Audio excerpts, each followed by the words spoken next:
Olá, meus amigos. Aqui estamos nós, né, para conhecer a história de mais um brasileirinho, conhecer a trajetória dele dentro da igreja Mórmon. E eu queria só avisar você que é novo no canal, que os primeiros vídeos que eu fiz, começando 4 anos atrás, mais de 4 anos, né, acho que 5. Acho que 5. Comecei em 2017, eu acho. Mais ou menos 5 anos atrás, os primeiros vídeos foram sobre a história da igreja, tá? Então, se você quiser conhecer alguns assuntos muito interessantes sobre a história da igreja e algumas doutrinas, volta lá nos primeiros vídeos do canal, tá bom? Ele fala o seguinte, nosso brasileirinho de hoje. O título do e-mail dele é Do Encantamento à Decepção. Era 4 de julho de 93. Lá fomos nós, minha família e eu, nos batizamos e agora oficialmente membros da Igreja SUD. Nos primeiros meses de batismo, tudo parecia um mar de rosas. Recebíamos visitas, íamos à escola dominical, frequentávamos a sacramental, eu participava do seminário, que ainda era diário, além de ser oficialmente pianista da ala e da estaca. Minha infelicidade começou quando passei no vestibular para cursar Direito. Até então, eu era o único universitário da ala. Lascou tudo. Foi só eu aparecer com a cabeça raspada, por ter passado no vestibular, né? Para os questionamentos começarem. E a missão? Precisa fazer missão primeiro. Sem missão, você não será exaltado. Ai, meu Deus, que abobrinha, né? Mulher nenhuma vai querer casar com quem não faz missão. Então tá. Bom, com relação a essas cobranças, eu estava até que tranquilo, porque meus pais sempre me apoiaram em estudar e nunca me obrigaram a abrir mão dos estudos para servir missão. Quanto às provocações, como eram só de membros, eu até relevava. Com o passar do tempo, o cenário mudou. Eu já não estava mais no seminário, e sim no instituto. Já completara 19 anos e no 2º ano de Direito. E agora? Agora entra em ação o presidente da estaca. O presidente me chamou na sala do bispado e começou a fazer minha entrevista de dignidade. Após 30 minutos sendo sabatinado sobre minha pureza, ele começou a falar de missão. E eu, relutante, que precisava terminar a faculdade, que meu objetivo era outro e não de ser um missionário. Ele abriu escrituras e mais escrituras, provando por A mais B que a missão não era só uma obrigação, mas um mandamento do Senhor e que eu tinha que cumprir. Caso contrário, jamais seria exaltado, além de condenar a minha família a não ser exaltada também. É muita bobagem, tá?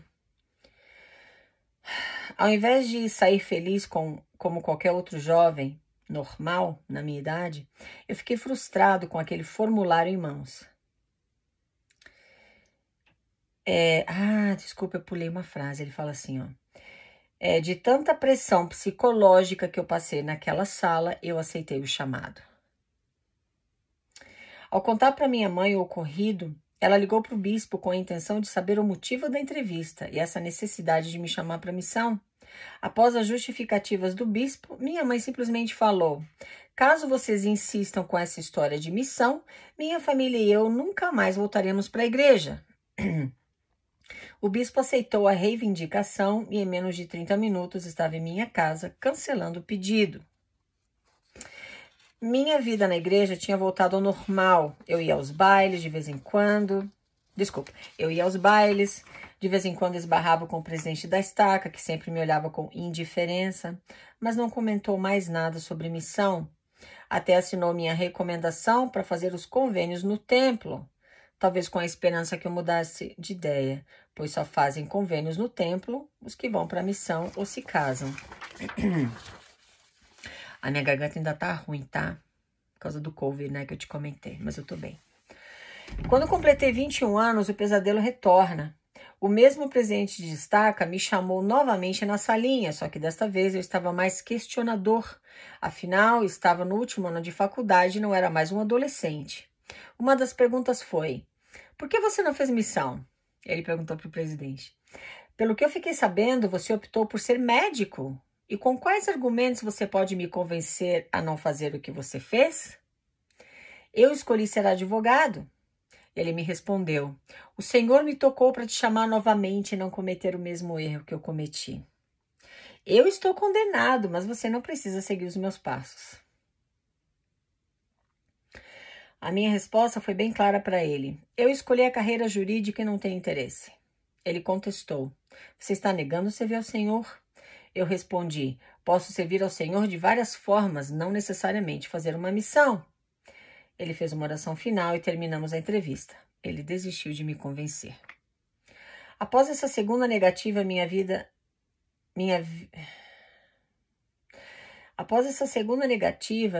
na igreja virou um verdadeiro inferno. Eram raros os dias que eu não sofria assédio moral, não só por parte dos membros, como também dos próprios missionários. Eles me esgotavam forçando a questão da missão. Essa novela durou até meus 27 anos, quando se deram por convencidos de que realmente eu não iria.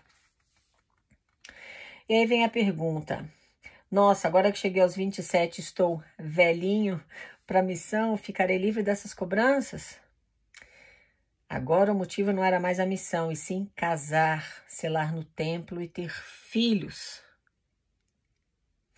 E começa o CSI, Investigação Mormon. Na minha vida. Começa a Investigação Mormon na minha vida. Ele será gay? Por que não se casa? 27 anos de solteiro? Estranho. Um dia o bispo me chamou para entrevista. Assunto: renovação da recomendação para o templo. As principais perguntas, além daquelas que são padrão: se eu tinha metas de casamento e se eu já tinha minha eleita. Meu Deus do céu. E o motivo de eu ter tantos amigos homens na igreja. Sabe quando você sai de uma entrevista totalmente indignado? Me senti assim. Comecei a me questionar pela segunda vez. Por que será que na Igreja de Jesus Cristo sofremos tanto? Se Deus é amor, por que tantas pressões, tantas investigações sobre minha vida íntima? Eu buscava manter as aparências porque não pensava só em mim, mas também na minha família. Não queria expor as pessoas que eu mais amava. Eu guardava tudo para mim, em segredo. Após 3 anos e eu já nos meus 30, descobri que realmente não gostava de me relacionar com mulheres. Enfim, assumi minha homossexualidade e toda aquela pressão que fizeram em cima de mim só me deu forças para assumir quem eu realmente era. Porém, demorei para me abrir com meus pais porque temia que eles sofressem represálias da igreja. Afinal, eles não tinham culpa de nada e minha mãe gostava muito de frequentar as reuniões. Ainda mais que na época era presidente da Sociedade de Socorro e meu pai presidente do Sumo Sacerdócio. Eu estava mantendo um relacionamento com um rapaz, porém dentro do armário e de forma extremamente discreta. Mas de mãe a gente não esconde nada. Ela descobriu e veio me abordar sobre o assunto. Me assumi aos 32 anos. Meus pais sempre me apoiaram em tudo. Minha mãe jamais deixou de me amar, apesar de todos os compromissos com a igreja. Enfim, tanto meu pai como minha mãe viraram meus cúmplices. Mesmo os dois sendo firmes na igreja, jamais me condenaram e me defendiam nas indiretas que eu sofria. Quando resolvi morar sozinho em outra cidade, minha mãe e meu pai foram perdendo as forças dentro da igreja.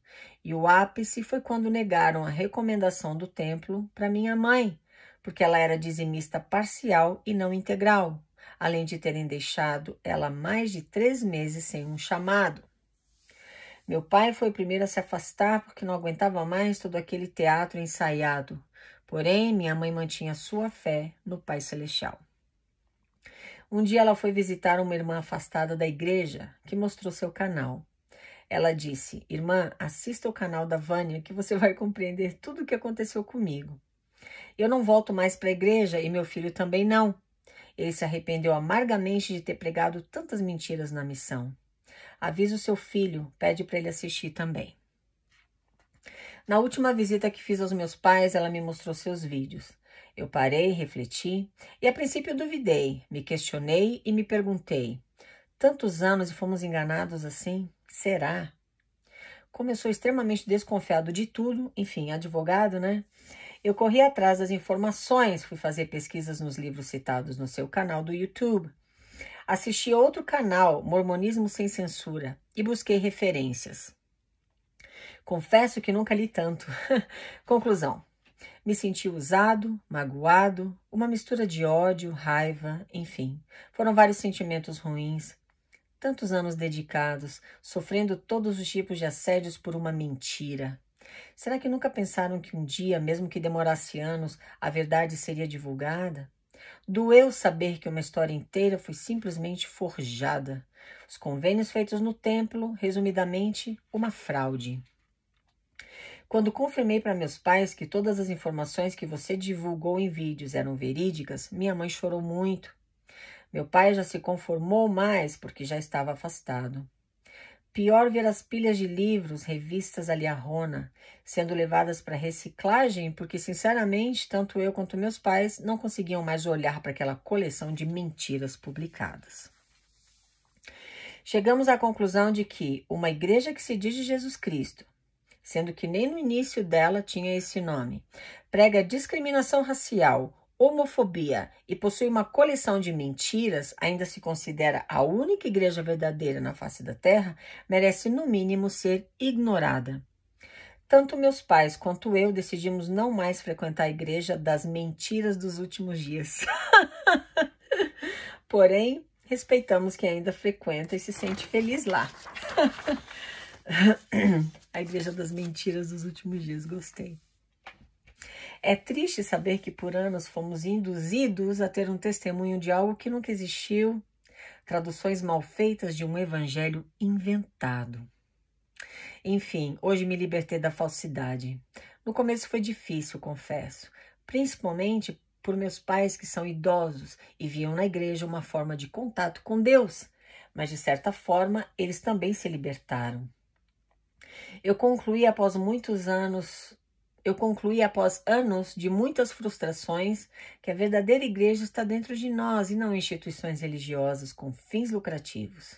Enfim, pequenas igrejas, grandes negócios. É verdade. Obrigada, Vânia, pelo trabalho que você vem fazendo e abrir os olhos de muitos santos enganados dos últimos dias. Ele é bem criativo, né, nas nomenclaturas dele aqui. Abrir os olhos de muitos santos enganados dos últimos dias. Ai, a verdade é tão cristalina, porém você só precisa querer enxergar e buscar as informações que você encontra. Estar de coração aberto para receber as informações. Existem aqueles que preferem viver na mentira ao invés de encarar a verdade. É ruim? Não. Alice também amou o País das Maravilhas. Enfim, hoje eu sou livre. Abraços. Um grande abraço para você também, meu querido, e muito obrigada por dividir com a gente aqui a tua jornada pela igreja. Como é que você fala aqui? Ai, meu Deus, muito engraçado. Pela igreja dos enganados dos últimos dias, né? Alguma coisa assim. Obrigada. Bom,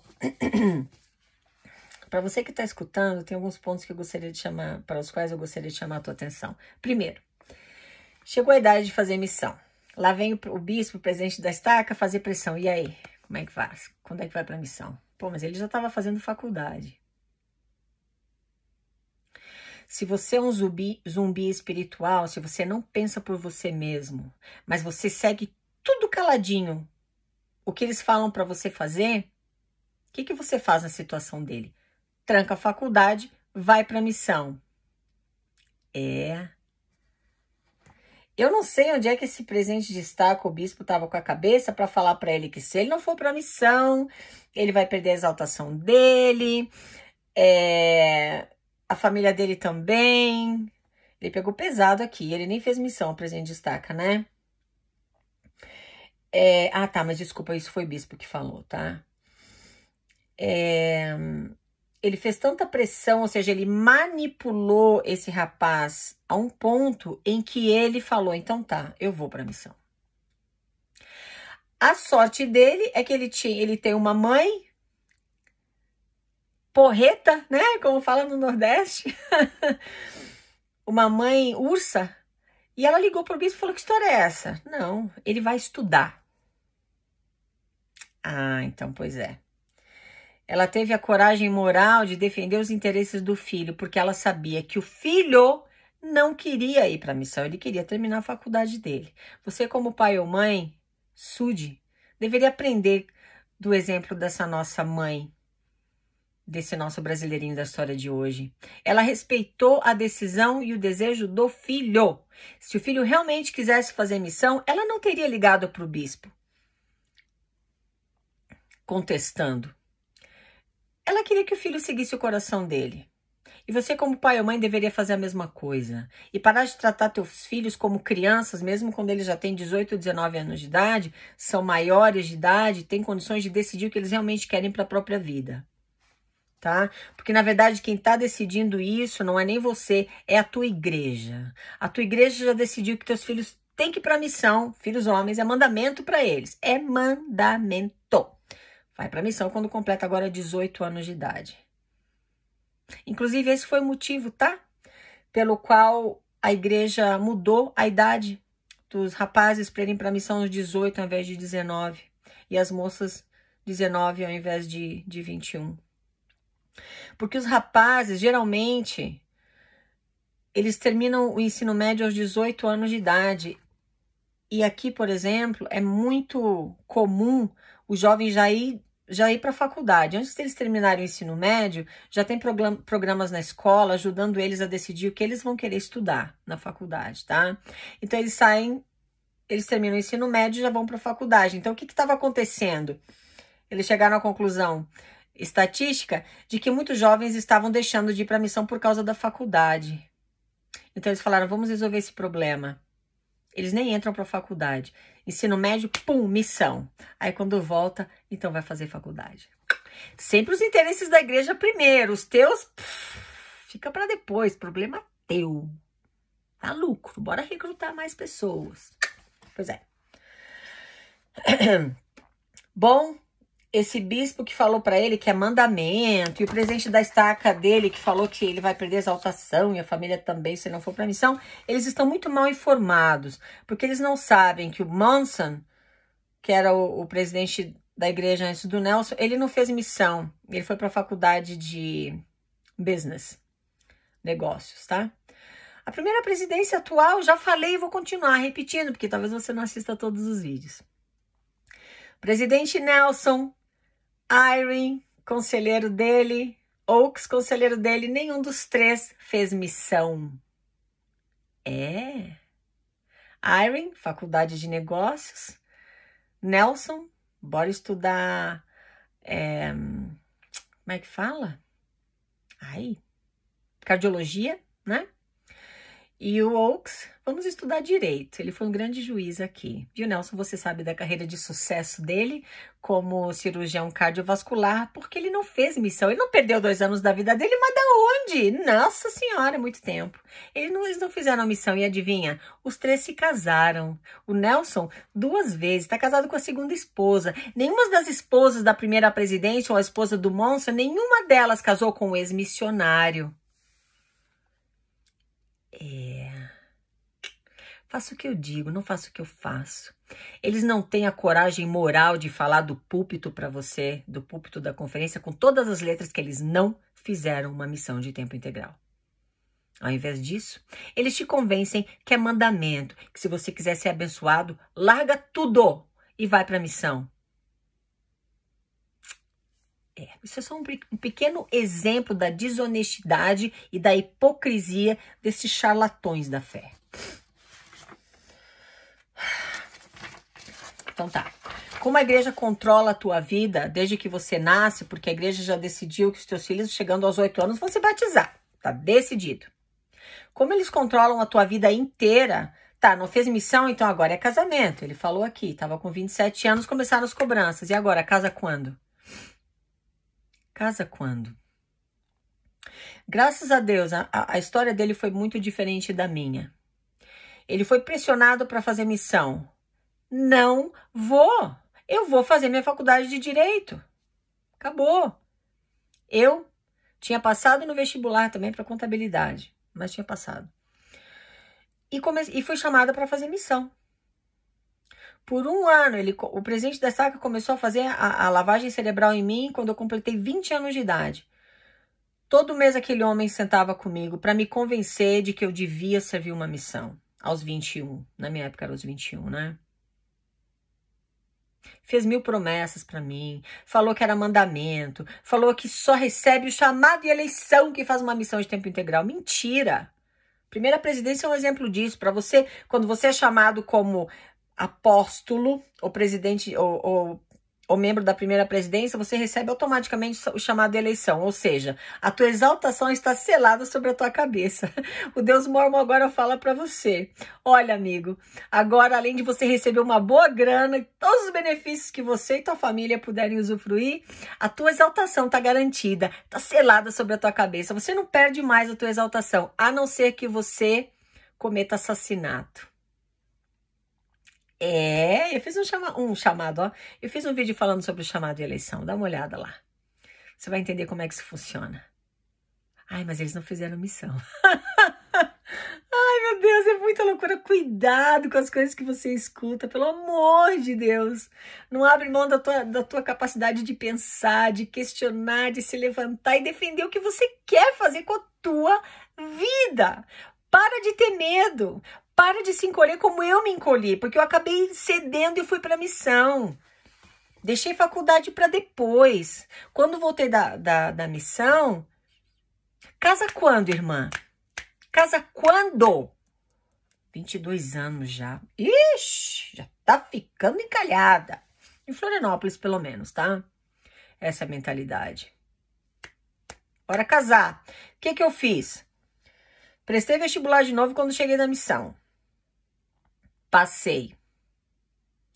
Antes de começar a faculdade, que ia começar no próximo semestre, casei. Porque tem que casar, né? Tem que casar, lógico. Casei. Durante o primeiro semestre de faculdade, engravidei. Acabou. Agora eu tenho que ficar em casa, porque daí eu sou mãe, eu tenho que ficar em casa cuidando do filhinho, bem fofinho, do maridinho, tudo fofinho, né? Tranquei a faculdade, só fui voltar à faculdade 10 anos mais tarde. Separada do marido, divorciada, com 2 filhos. Fazendo faculdade e trabalhando o dia inteiro. Me ferrei. Essas foram as bênçãos da minha missão. Não faz o que eu fiz. Não segue meu exemplo. Todo mundo sofreu com isso. Principalmente meus 2 filhos, que tinham que ficar em casa sozinhos à noite enquanto eu estava na faculdade. Eu não sei nem como é que a gente conseguiu. Mas o nosso brasileirinho foi muito mais esperto do que eu. Não vou pra missão e não vou casar, amigo, não vou casar. Ele começou a questionar e falou, quer saber, eu acho que eu sou homossexual. Ele deve ter descoberto isso há muito mais tempo, mas ele fala aqui pra gente que realmente ele sentiu a necessidade de se relacionar com pessoas do mesmo sexo. Então ele foi e começou a se relacionar com essas pessoas. E mais uma vez, mãe surda de plantão, pai surdo de plantão, que fala em amor, fala em livre-arbítrio, fala em confiar no Pai Celestial. Ama teu filho que não é hétero. Respeita o livre-arbítrio dele ou dela. Deixa nas mãos do Pai Celestial e aceita e ama incondicionalmente teus filhos que não são heterossexuais. Uma boa ideia, né? De você começar a praticar as coisas que você ensina dentro da tua própria casa. Porque isso aqui é exemplo de amor de verdade. O exemplo desses 2 pais do nosso amigo aqui de hoje, viu? Então ele fala, né, que descobriu aí meus vídeos e também do Mormonismo Sem Censura, que faz um trabalho muito bom contando a história da igreja, tá? Se você quiser dar uma olhada, se não conhece ainda, dá uma olhada lá. Que o Marcelo e a Sandra estão fazendo um trabalho muito bom em divulgar a história da igreja, como ela realmente aconteceu. Ninguém aqui tá falando bobagem, tá? Por que ele fala aqui que tudo... Doeu saber que uma história inteira foi simplesmente forjada. Sabe por que foi forjada, querido? Porque eles falam para você na igreja que o livro de Mormon é a pedra de esquina da religião. Eles falam para você que Deus mesmo foi o profeta da restauração. Afinal de contas, ele viu Deus de Jesus Cristo e foi chamado para restaurar o único verdadeiro evangelho. Não. Ele foi chamado para restaurar o verdadeiro evangelho de Jesus Cristo sobre a face da terra. Sabe por que é mentira forjada? Porque Joseph Smith não viu Deus e Jesus Cristo. O livro de Mórmon não foi traduzido a partir de placas de ouro, tá? Já falamos tanto sobre como o livro de Mórmon foi escrito pela mente extremamente criativa, eu diria sociopata do fundador do mormonismo, Joseph Smith. Sacerdócio não foi restaurado, ele inventou aquela história de que ele viu João Batista, Pedro, Tiago e João. Tudo mentiras forjadas.